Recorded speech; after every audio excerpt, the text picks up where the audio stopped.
제가 우연히 TV를 봤는데 미국의 LA에 새들의 천국이래요.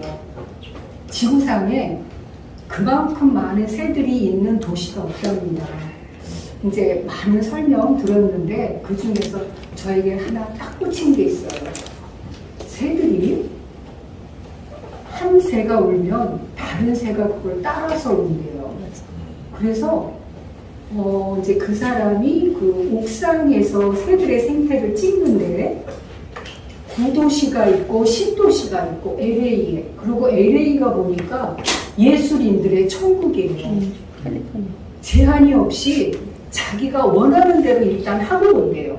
그 예술가들이. 그런데 그 히피가 LA에서 출발을 했대요. 그러니까 얼마나 자유분방하겠어요? 그런데 제가 영계, 새, 이제 성경에서는 영계와 새를 비유하잖아요. 새로. 아브라함도 새를 쪼개지 않아서 어떻다. 그리고 요한일서 4장에 보면 그리스도와 적그리스도를 말씀을 하세요.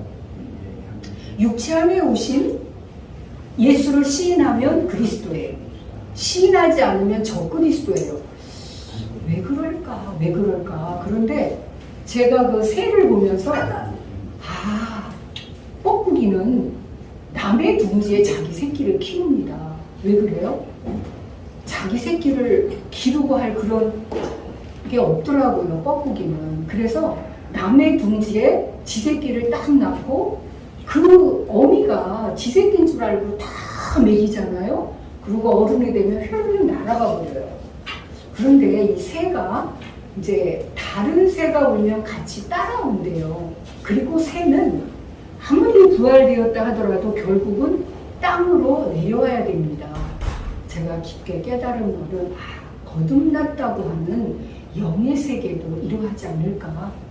영이다, 신이다. 오늘날 우리를 미혹해하고 세계를 혼탁하는 것은 살아계신 하나님 절대 아닙니다.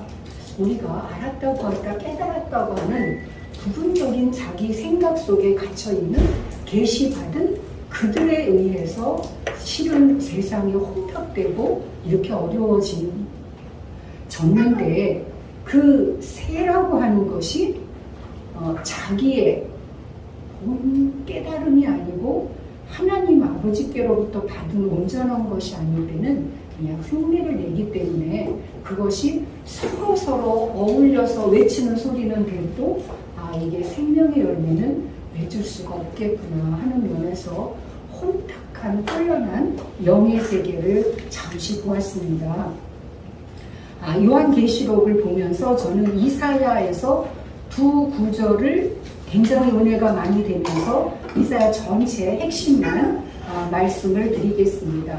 이사야 53장은 우리가 다 아는 말씀이고 예수님의 십자가의 돌아가심을 깊게 정말 이 말씀 속에서 풀어지죠. 10절을 보겠습니다. 여호와께서 그로 사망을 받게 하시기를 원하사 질고를 담게 하셨은즉 그 영혼을 속건 제물로 드리게 이르면 그가 그 씨를 보게 되며 그날은 길 것이요 또 그의 손으로 여호와의 뜻을 성취하리로다. 십자가의 의미입니다. 십자가에. 그리고 65장을 보겠습니다. 65장 새하늘 새 땅을 이루시는 그러한 아주 축복의 말씀인데 이건 그냥 제가 99세에 죽는 자는 저주받은 자예요. 100세에 죽는 자가 아이고 깊은 말씀이 숨겨져 있는 것을 계시록을 통해서 볼 수가 있습니다. 그리고 마태복음 27장 50절을 보면은요, 이거는 신약에서 하나 보고 그리고 계시록 전체를 요약해서 말씀을 드리겠습니다. 마태복음 27장을 보면 부활하신 주님이 부활하시는 그런 말씀인데 이 말씀 속에 감추어진 실제가 참 깊은 것을 보았습니다. 50절부터 53절을 보겠습니다. 50절 예수께서 다시 크게 소리 지르시고 영원히 떠나시다. 이에 성소 휘장이 위로부터 아래까지 찢어져 둘이 되고 땅이 진동하며 바위가 터지고 무덤들이 열리며 자돈 성도의 몸이 많이 일어나되 예수의 부활 후에 저희가 무덤에서 나와서 거룩한 성에 들어가 많은 사람에게 보이니라. 예수님의 부활은 이러한 실제적인 휘장이 찢어지고 누구의 땅이 진동할까요? 누구의 바위가 터질까요? 무덤들이 열리고 성도의 몸이 많이 일어나서 예수의 부활 후에 거룩한 성에 들어가 많은 사람에게 보인다고 하십니다. 우리가 요한계시록, 루터는 절대 풀지 말라고 했다지요.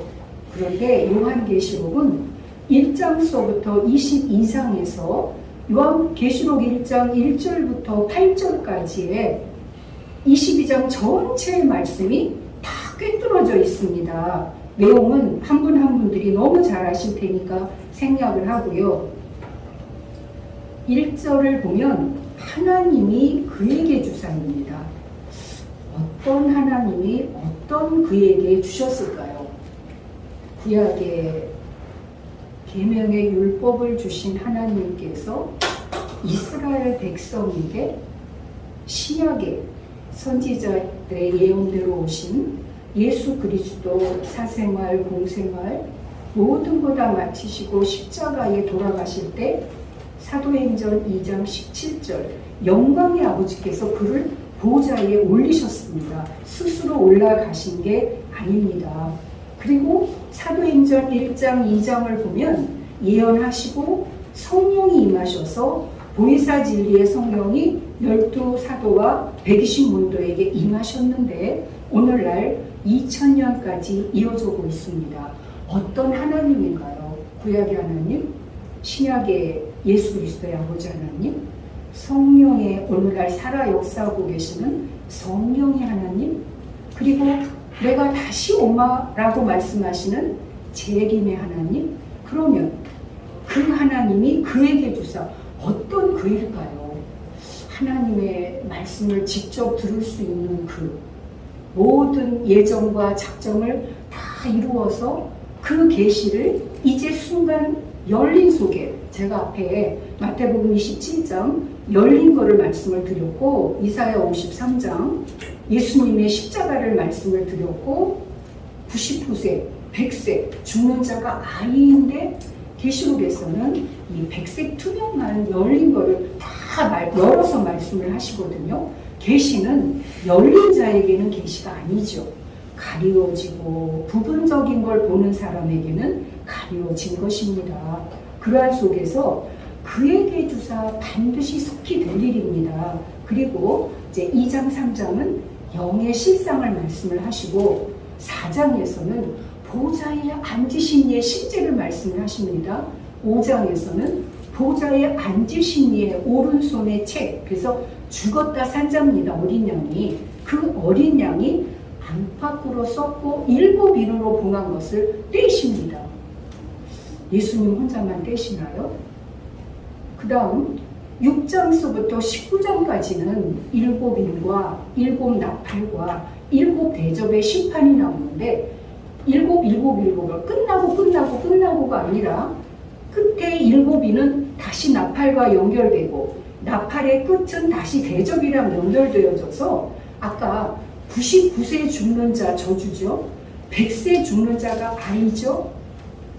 그러한 속에서 20장에는 11절에 하나님의 백보자 앞에 하늘과 땅이 피하여 간데 없습니다. 그리고 계시록 21장에는 처음 하늘 처음 땅 떠나가고 새 하늘 새 땅, 베드로후서 3장을 보면 주의 날 하나님의 날을 말씀을 하시면서 주의 날이 다시 새로워지면 새 하늘 새 땅도 떠나가는 것을 말씀을 하십니다. 그리고 위로부터 거룩한 성 새 예루살렘이 신부가 남편을 위하여 단장한과 같은 그 20장에 보면 하늘과 땅이 다 피하여 간데 없다. 그러면 처음 하늘 처음 땅도 떠나가고 새 하늘 새 땅도 떠나가고 위로부터 나리는 거룩한 성 새 예루살렘이 신부가 남편을 위하여 단장 같은 그 하늘 땅, 사도행전 7장인가요? 하늘은 나의 보좌요, 땅은 나의 발등상이다 하는 안에서 어떤 것이 하나님의